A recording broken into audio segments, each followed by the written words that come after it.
యేసుక్రీస్తు యొక్క రక్తములో రక్షించే శక్తి ఉన్నది. So Christ died for our sins according to the scriptures. Then he was buried.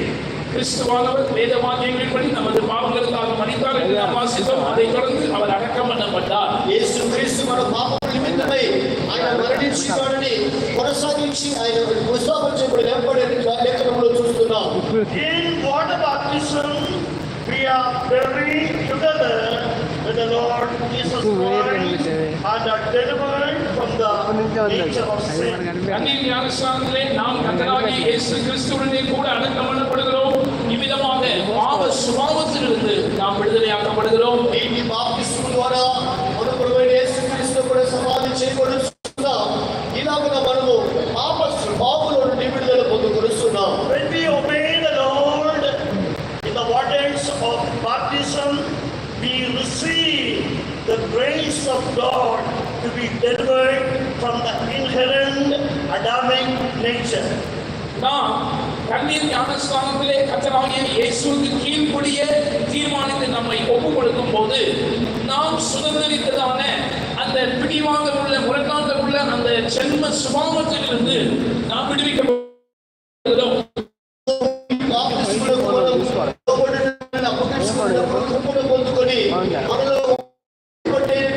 ఆ స్వభావం నుండి మనకు విడుదల కలుగుతున్నది. It is to fulfill God's holy righteousness in our lives. We should obey the Lord in the waters of baptism. தேவனுடைய பரிசுத்தமான நீதியை நம்முடைய வாழ்க்கையில் நிறைவேற்றும்படியாக நாம் கர்த்தருக்கு கீழ்ப்படிய வேண்டியது அவசியமாயிருக்கிறது. దేవుని యొక్క నీతిని మనం నెరవేర్చుకున్నమై నీతి బాప్తిస్మమునకు మనము లోబడాలి. That is so. Tonight the word of the Lord is coming to you that it is time for you to really practice the doctrine of ஒருவேளை ஆனாலும் இன்னும் பாவத்துடனான என்னுடைய போராட்டம் தொடர்கிறது என்று சொல்லிக் கொண்டிருக்கிற யாராவது இங்கே இருப்பீர்கள் என்றால் இன்றைக்கு கர்த்தருடைய வாக்கியம் உங்களுக்கு அறிவிக்கப்படுகிறது. நீங்கள் தண்ணீர் ஞானஸ்நானத்தின் உபதேசத்தை சரியாக அனுதின வாழ்க்கையில் பயிற்சி செய்யும்படியாக உங்களுடைய வாழ்க்கையை திரும்பவும் அர்ப்பணிக்க வேண்டியதான வேலையாக இருக்கிறது. ఒకవేళ నేను నీటి బాప్తిసం పొందినప్పటికీ కొనసాగించి పాపములను వెంటాడుతూ ఉన్నదని ఎవరైనా మీరు అలాగ అంటే అనుభవం ఉన్నట్లయితే మీరు మీ జీవితంలో నీటి బాప్తిసం యొక్క ఉపదేశంలో అభ్యాసం చేసి జీవించవలసిన అవసరమైనది.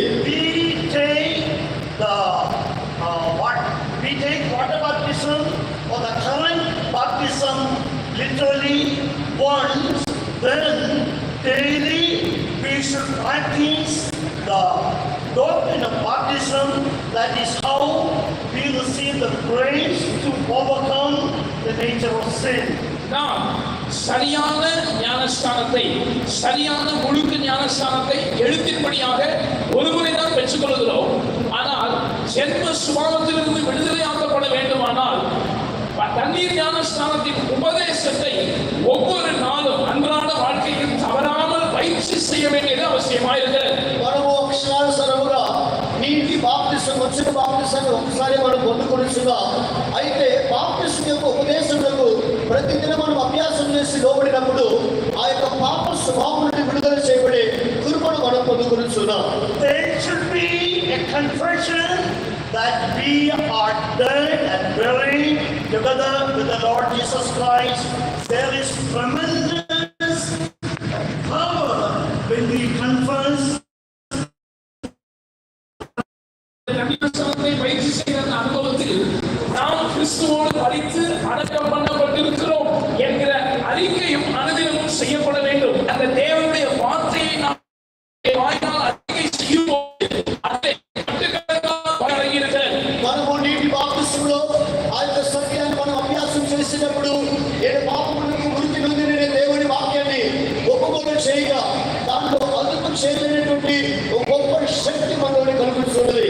So Christ died for our sins according to the scriptures, and he was buried, and on the third day he rose again from the dead. கிறிஸ்துவானவர் வேத வாக்கியங்களின்படி நமது பாவங்களுக்காக மரித்தார், எல்லாம் வாசி